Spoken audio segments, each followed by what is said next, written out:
चले। जय गुरु जी संगत जी, जय गुरु जी। अनंतम अनंतम शुक्राना मेरे गुरु महाराज मालिक का। आप सबका हार्दिक स्वागत है मेरे चैनल पे। तो संगत जी, आप मेरा सत्संग अटेंड करते हुए चैनल को सब्सक्राइब और शेयर करा करो, और ज़्यादा से ज़्यादा हो सके अपनी फैमिली में सत्संग भेजो, शेयर करो। आज का सत्संग रानी आंटी की तरफ से है संगत जी। तो वो घर में काफ़ी परेशान चल रहे थे। वो अपनी बीती बताते हैं कि उनका बेटा था, बेटे दो थे और दो ही बेटियां थी। बेटियां शादी करके अपने घर चली गई थी संगत जी, और छोटा बेटा काम पे जाता था और बड़ा भी जाता था।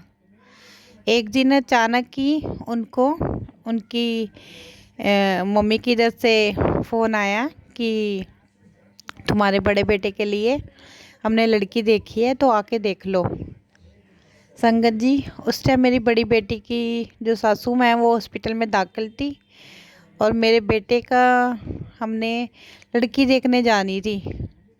तो संगत जी, बेटी मना भी कर रही थी कि मम्मी अभी मत जाओ, हम इकट्ठे चलेंगे। लेकिन बुद्धि भ्रष्ट हुई पड़ी थी हमारी कि हम वहाँ चले गए संगत जी। हम वहाँ गए, अपने बेटे का रिश्ता किया। रिश्ता क्या किया, उन्होंने तो कह दिया रिश्ता हो गया, लड़की भी साथ में ले जाओ। संगत जी, कैसे तैसे करके मैं आंटी रानी आंटी वहाँ से बेटे को शादी कर लिया, लेकर आए। जब बड़ी बेटी को बताया, वो तो शौक पड़ गई कि भाई की शादी होगी। घोड़ी नहीं चढ़ा, सगन नहीं हुए, अधूरा रह गया। हमें बड़ा चाह था हमारे भाई का, बड़े भाई का बहुत शौक होता सबको शादी का संगत जी, कि घर में रौनकें आएंगी। तो ऐसे ऐसे करके संगत जी घर में बहू आ गई। बहू कुछ दिन तो ठीक रही संगत जी। थोड़े दिनों बाद ही उसने अपना रंग दिखाना चालू कर दिया। अगर वो सब्जी बनाती थी तो संगत जी उसमें लून ज़्यादा डाल देती थी कि मेरे को सब्जी रोटी बनानी ना पड़े, क्योंकि वो अपनी दादी के पास पली फूसी थी। उसकी माँ ने उसको दादी घर छोड़ दिया, क्योंकि उनकी खुद की 4-5 बेटियाँ थी संगत जी। ध्यान से सुनना संगत जी मेरा सत्संग, और शेयर ज़रूर करना और सब्सक्राइब कर दिया करना संगत जी। बस ऐसे जैसे करते उनको 1 साल निकल गया संगत जी। अब बात हो गई लड़के को अकेले करने की, कि मम्मी जी, उनकी बेटी बहू कहती है कि मम्मी अब हमें तुम अलग कर दो, हम आपस में बीच में नहीं रह सकते। क्योंकि संगत जी 25 गज के घर में आंटी रानी आंटी रहते थे। तो उनके 3 फ्लोर बने हुए थे, तीसरे फ्लोर में पीछे कमरा था, आगे बरांडा था।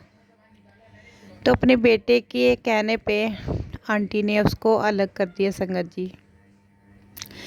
कैसे तैसे करके फिर 1 साल बीता संगत जी। साल बीतने के बाद उसने अपनी नौकरी ज्वाइन की, टीचर की। स्कूल बच्चों को पढ़ाने जाने लग गई संगत जी। कैसे तैसे करके फिर 1 साल बीता। तो जो पीछे कहते हैं ना, हमारे घरों में रह जाती हैं बातें, ससुराल वालों को नहीं पता चलती हैं। एक तो काली काली में शादी होगी, कुछ नहीं पता कर पाए लड़की कैसी है कैसी नहीं है। और जब मेरी मम्मी ने पंडित को जाके कुंडली दिखाई, वो गुरुजी को नहीं तब मानते थे, उनको नहीं पता था गुरुजी का। तो उन्होंने बताया लड़की तो मंगलिक है, तुम्हारे बेटे पे खतरा है। मम्मी घर आए तो इसने पहले से ही अपने मेरे बड़े बेटे के साथ झगड़ा कर रखा था काफ़ी टाइम से। उसको टॉर्चर करती थी संगत जी, परेशान करती थी, क्योंकि उसका किसी और लड़के के साथ अफेयर था।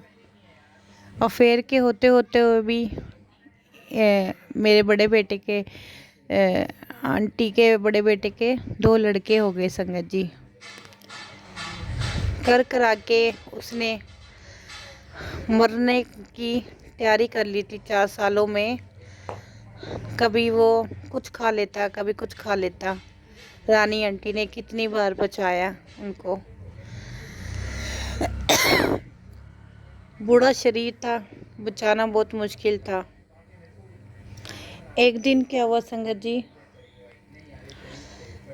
उनकी बहू तो सो गई, कोई ड्रम गिरा तो मेरी मम्मी नीचे रानी आंटी नीचे से ऊपर अपने बेटे को देखने गई तो उन्होंने देखा कि उनका बेटा सुसाइड कर रहा है संगत जी, सुसाइड। तो मेरी आंटी ने चिल्लाया और चिल्लाने के बाद घर के मेंबर सब ऊपर चले गए और उनको उतारा नीचे, उतार के सांस दिए, सांस मिलाए, हॉस्पिटल लेके गए संगत जी। ठीक हुआ, बेटा घर आ गया संगत जी। उसके बाद फिर 40 दिन निकले, बेटे ने वही काम किया जो पहले कर चुका था संगत जी।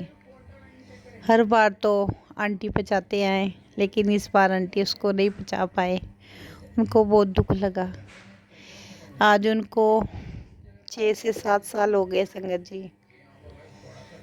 और बड़े बेटे का बहुत दुख होता है जाने को, आप समझ सकते हो। जिस पे बीतती है उसको पता होता है संगत जी। आंटी बहुत दुखी थे, रोने लग गए, बहुत रोते थे बेटे को याद करके। तो उनकी जब बेटा बीमार था तो बड़ी बेटी ने बहुत हेल्प की थी, पैसों की हॉस्पिटल में देने होते थे संगत जी। तो एक दिन उनकी बेटी ने कहा कि मम्मी पापा रोते रहते हैं, या से तो ये बहुत बीमार पड़ जाएंगे, अपने बारे में सोचते नहीं। तो संगत जी बेटी ने आके अपनी मम्मी को बोला, मम्मी जो मैंने भैया के इलाज के लिए पैसे दिए थे वो मुझको अब चाहिए। तो संगत जी आंटी के पास इतनी रकम नहीं थी कि आंटी अपने किसी से उठा के दे दे या खुद दे दे। उन्होंने डिसीज़न लिया कि हम घर बेच के बेटा तुम्हें पैसे देंगे। तो संगत जी कैसे तैसे करके घर बेचा, घर से वो दूसरी जगह शिफ्ट हुए। तो वहाँ पे जाके वो थोड़ा ठीक हुए, उनका बेटा छोटा काम पे जाने लग गया। वो थोड़े जो रोना था उनका बंद हुआ, थोड़े ठीक हुए, मतलब कि पहले से। किसी का बच्चा गुजर जाए तो संगत जी नहीं रहा जाता, फिर भी हम कहते हैं कि नहीं, जो हो गया अब उसको मत याद करो। ये गुरु महाराज की ऊपर भगवान की मर्जी के बिना यहाँ पे पत्ता भी नहीं हिलता संगत जी, पत्ता भी नहीं हिलता संगत जी। जब वो दूसरी जगह शिफ्ट हुए तो उनकी बड़ी बेटी किसी के थ्रू, आंटी के थ्रू गुरुजी के पास जाने लगी। उसको सब कुछ पता लगा, वो सत्संग अटेंड करने लगी, गुरुजी के आश्रम जाने लगी और घर में सत्संग करवाए। और अपनी मम्मी के पास भी जाती थी कि मम्मी आप भी चला करो, दवाइयाँ खाते हो ठीक हो जाओगे। तो उनकी मम्मी ज़्यादा इग्नोर नहीं करती थी, कहती थी कि बेटा अब मैं ना थक चुकी हूँ, जब तेरा भाई बीमार था मैं बहुत जगह घूमी हूँ, लेकिन अब हार मान चुकी हूँ मैं अपने आप से। तो मेरी बेटी कहती थी नहीं मम्मी जी, गुरुजी जानी जाना, आप एक बारी मत्था टेक के आओ। तो संगत जी कैसे तैसे करके बेटी अपनी मम्मी को लेकर गई। और संगत जी जो दवाइयाँ मम्मी खाते थे वो उनकी जल प्रसाद से छूट गई। पापा के घुटने काम नहीं करते थे संगत जी, वो ठीक हो गए। उनका छोटा बेटा ड्रिंक करता था, गुरुजी के घर जाने से उनकी ड्रिंक छूट गई, पहले से बेटर हो गया। आज उनके घर में आंटी बताते हैं, रानी आंटी, उनके घर में लहरे बहरे लगी हुई है। ये गुरु महाराज जी का ही आशीर्वाद है, जो मंदिर में जाने से उन्होंने बहुत ब्लेसिंग मिली है गुरु जी की उनको। जय गुरु जी संगत जी, बहुत ब्लेसिंग मिली संगत जी। ऐसे हमारे गुरु महाराज कब किसको किस जगह मिला दे कोई पता नहीं। इसलिए कहते हैं संगत जी, हमारे जो बुरे कर्म हैं मंदिर जाने से कट जाते हैं, सत्संग सुनने से कटते हैं। तो गुरु महाराज ऐसे सब पे अपनी कृपा दृष्टि बढ़ाए रखे। जय गुरु जी संगत जी।